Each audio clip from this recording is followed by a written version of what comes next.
আসসালামু আলাইকুম রহমতুল্লাহি ওবরকাতুহু। সম্মানিত দর্শক, বাংলাদেশে এখন শাহ আলম, মীর শাহে আলম এই নামটি বেশ আলোচিত, অনেকের কাছে বিতর্কিত। অনেকে খুঁজে পাচ্ছেন না যে এই ভদ্রলোক কোথায় ছিলেন। হঠাৎ করে তিনি পূর্ব দিগন্তে একেবারে যেভাবে সূর্য ওঠে, রক্তলাল রক্তলাল রক্তলাল, ঠিক তদ্রূপ বাংলাদেশের ক্ষমতার পূর্ব আকাশে হঠাৎ করে একটি বিশাল সূর্যের আবির্ভাব হয়েছে। বগুড়ার সওয়াল, বগুড়ার সন্তান মীর শাহে আলম। তার পদপদবী যদিও একজন প্রতিমন্ত্রী পদমর্যাদার, কিন্তু অবশ্য দৃষ্টি মনে হচ্ছে যে কোনো কোনো ক্ষেত্রে তার ক্ষমতা প্রধানমন্ত্রীর চেয়ে বেশি না, বরং প্রধানমন্ত্রীর চাইতে কম নয়, প্রধানমন্ত্রীর চেয়ে কম নয়, বরং কোনো কোনো ক্ষেত্রে প্রধানমন্ত্রীর চাইতে বেশি। কারণটা কি? একটু এলোমেলো হয়ে গেল। তো কারণটা হলো যে প্রধানমন্ত্রী শাহ আলম সাহেবের কথা শোনেন এবং প্রধানমন্ত্রী শাহ আলম সাহেবকে যতটা কাছে ডাকেন, যতটা আপন মনে করেন, যতটা যাকে বলা হয় তাকে প্রয়োজন মনে করেন, তার সান্নিধ্য কামনা করেন, তার পরামর্শ নেন, সেক্ষেত্রে মন্ত্রণালয় চালাতে গিয়ে বা অন্য কাজকর্ম করতে গিয়ে জনাব শাহে আলমকে প্রধানমন্ত্রীর পরামর্শ নিতে হয়, তোয়াজ করতে হয়, তদবির করতে হয়। এই ধরনের বদনাম বাংলাদেশে কেউ দিতে পারবেন না। এই যে তিনি তার এলাকাতে যে কর্মকাণ্ডগুলো করে চলেছেন, তার মন্ত্রণালয়ে যে কর্মকাণ্ডগুলো করে চলছেন, আপনার কি মনে হয় এই বিষয়গুলো তিনি প্রধানমন্ত্রীর সঙ্গে আলোচনা করে করেছেন? প্রশ্নই আসে না। তিনি স্বাধীন, সার্বভৌম এবং একক কর্তৃত্বে যেভাবে সম্রাট শাহ আলম, দ্বিতীয় শাহ আলম, মুঘল সম্রাট দ্বিতীয় শাহ আলম যেভাবে সিদ্ধান্ত নিতেন, ঠিক উনি ওইভাবে আসলেই সিদ্ধান্ত নিয়েছেন।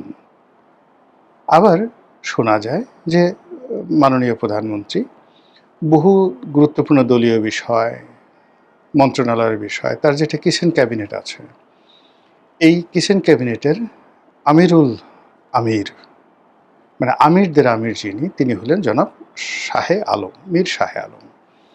তো তাকে নিয়ে যারা সমালোচনা করছেন, না বুঝে করছেন, তার ভিত্তি কত নিচে, তার শিকড় কত গভীরে, এবং তার যে ব্যাপ্তি, বটবৃক্ষ হিসেবে তার যে ব্যাপ্তি, এটা যে কত বড়, ঠিক যারা সমালোচনা করছে তারা পিঁপড়া প্রকৃতির মানুষ।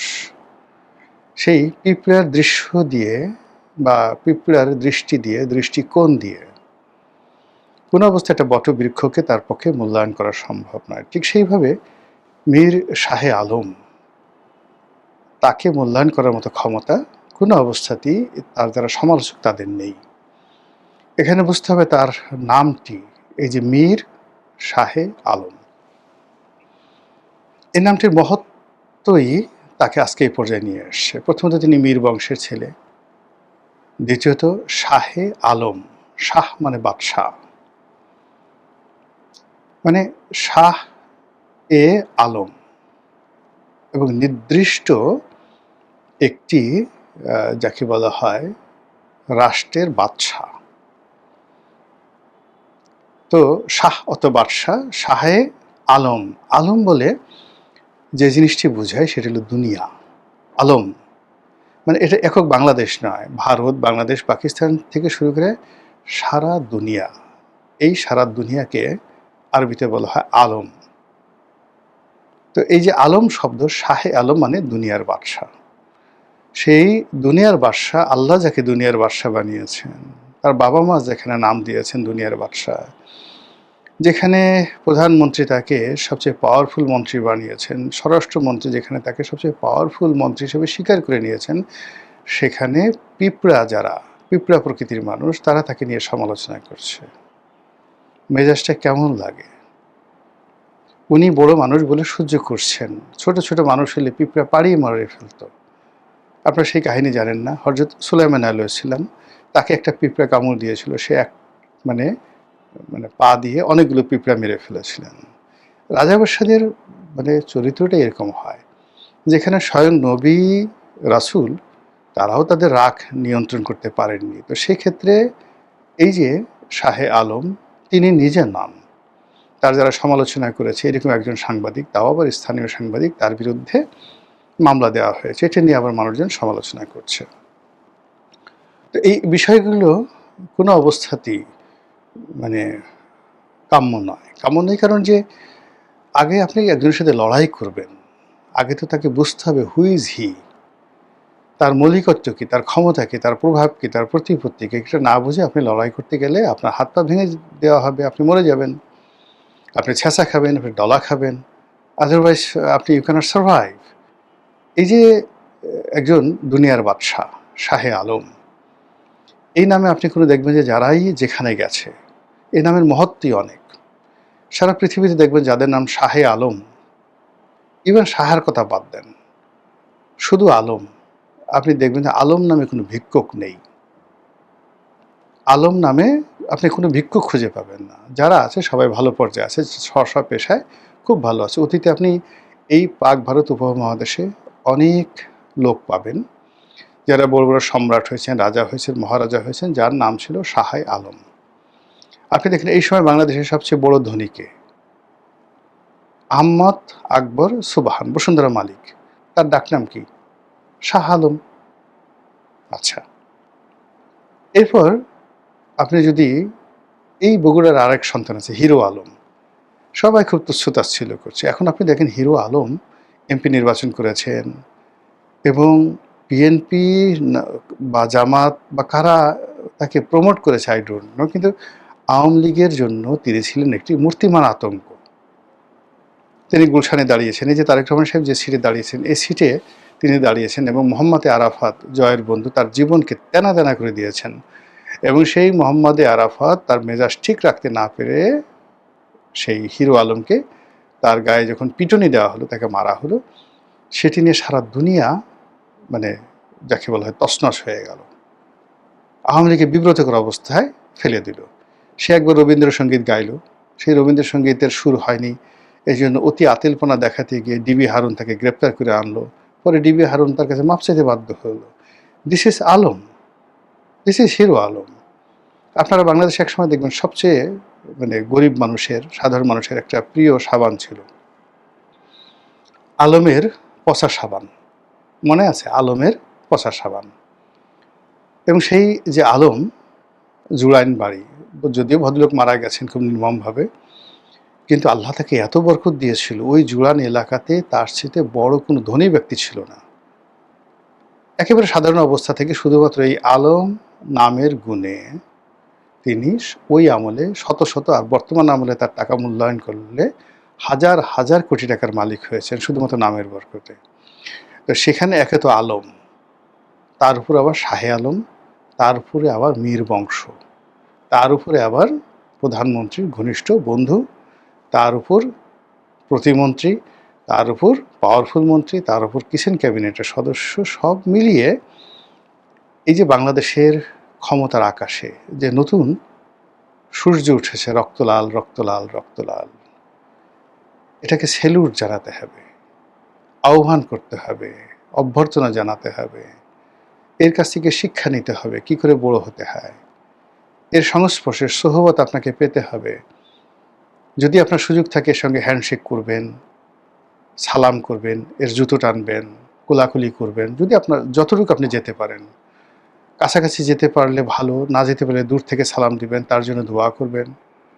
আর যদি খুব ঘনিষ্ঠ হতে পারেন তার কপালে চুম্বন করবেন, হাতে চুম্বন করবেন, পায়ে চুম্বন করবেন, বরকত হবে, আপনি এরকম একজন লোক হতে পারবেন। কিন্তু আপনি যদি তাকে ঈর্ষা করেন, মানে তাকে যদি সমালোচনা করেন, আপনি হবে না। আমি জাস্ট একটা বড় গ্রুপ অফ কোম্পানিতে চাকরি করতাম একটা সময়, অনেক আগে, ৮০-র দশকে। তো ৮০-র দশকে আমি চাকরি করতাম। তো সেই সময় ভদ্রলোক বনানীতে একটা বাড়ি করলেন, সেই ব্যবসায়ী, অনেক বড় বাড়ি।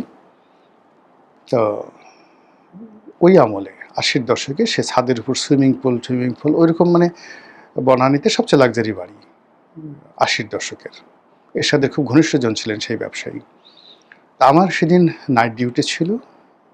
তো নাইট ডিউটি থাকার পর রাতে ৩টার সময় সেই ব্যবসায়ী অফিসে ছিলেন। এসে দেখলেন যে আমি খুব মনোযোগ সহকারে কাজ করছি। তিনি বললেন যে, "বাবা, তুমি কাজ করতেছো? আর দরকার নেই। আবার কালকে ডিউটি করো। এত রাত পর্যন্ত ৩টা পর্যন্ত কাজ করছো। চলো তোমাকে বাসায় নামিয়ে দেই।"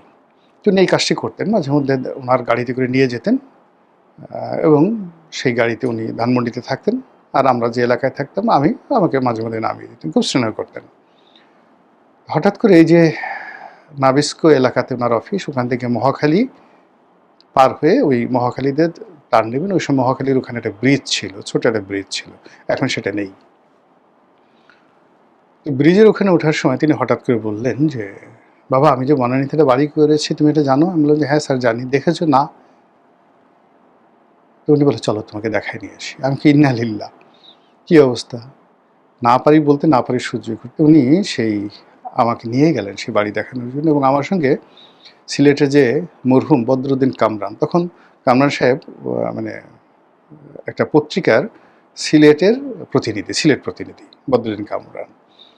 তো সেই কামরান সাহেবও আমার সাথে বসা। তো আমরা দুজনে গেলাম। এরপর উনি সেই রাত্রি ১.৫ ঘন্টা বসে বসে আমাকে সেই বাড়ি দেখালেন, সবাইকে, কামরান সাহেবকে দেখালেন। যখন বাড়ি থেকে বেরোলাম তখন ফজরের আজান দিয়ে ফেলছে। উনি আমাকে জিজ্ঞেস করলেন যে, "বাবা, কেমন দেখলে বাড়ি?" এত মেজাজ গরম হয়েছে, ক্লান্ত, বিধ্বস্ত। আমি রাগে বললাম যে, "স্যার, জীবনে এরকম বাড়ি আর কখনো দেখিনি, আর বোধহয় আগামীতে দেখা হবে না।" তিনি বললেন যে, "বাবা, তোমার এই কথাটা শুনে আমার কলিজা ঠান্ডা হয়ে গেছে। প্রশংসা যদি করতে হয় কাউকে এভাবেই করতে হয়।" আমি বললাম, "স্যার, কেমন বলেন তো?" তো বলল যে, "দেখো, আমার খুব শখ হয়, এত কষ্ট করে একটা বাড়ি করেছি, কিন্তু আমি কাউকে দেখাই না।" আমি বললাম, "কেন?" তো বলছেন যে, দেখাই না এই কারণে যে লোকজন হিংসে করে। তারা এই বাড়ি দেখে আলহামদুলিল্লাহ না বলে নিজের জন্য দোয়া করতে পারে যে, "আল্লাহ, এই ভদ্রলোকের এরকম একটা বাড়ি করার সুযোগ দিয়েছো, আমাকে এরকম একটা সুযোগ দাও।" তো তা না করে বলে যে, "শালায় টাকা পেলে কই? এজন্য আমি কাউকে দেখাই না।" বাবা, তুমি কত সুন্দর করে বললা, তোমাকে আমি আরেকদিন বাড়ি দেখাতে নিয়ে আসবো। তো এই যে আমার জীবনের এই অভিজ্ঞতা, সেই অভিজ্ঞতা থেকেই আমি মনে করি যে যারা শালম সাহেবের সমালোচনা করছেন, আচ্ছা একবার বলেন তো, আপনারা কি কয়জন এই শালম সাহেবের মতো হতে চান না? কয়জন এই ইউনিয়নের নাম পাল্টে আপনার প্রিয়জন, স্ত্রী, সন্তান নিজের নামে দিতে চান না, যদি সুযোগ থাকে আপনার? আপনারা কয়জন এই যে শালম সাহেবের মতো কর্তৃত্ব এবং ক্ষমতা দেখাতে চান না, যদি ক্ষমতা আপনার থাকতো? বা কোনোদিন যদি ক্ষমতা হয়েছে, আপনার ক্ষমতা দেখান না? কাজেই এই যে মীর শাহে আলম, এ কোনো বিচ্ছিন্ন ব্যক্তি নন। আমাদের সমাজেরই এক দুরন্ত প্রতিচ্ছবি। আমাদের যে চরিত্র, চিন্তা চেতনা, মন মানসিকতার একটি জলজ্যান্ত পোর্ট্রেট, জীবন্ত পোর্ট্রেট। কাজেই আমি তার সমালোচনা না করে আমি আমার নিজের দিকে তাকাতে চাচ্ছি। যদি তার কোনো আচরণ খারাপ লাগে, আমি সবার আগে বলবো যে, আল্লাহ, এই ধরনের আচরণ যেন আমার মধ্যে না দেখা দেয়। মহান আল্লাহ আমাদের সবাইকে হেদায়েত দান করুন এবং হেফাজত করুন। আসসালামু আলাইকুম ওয়া রাহমাতুল্লাহি ওয়া বারাকাতুহু।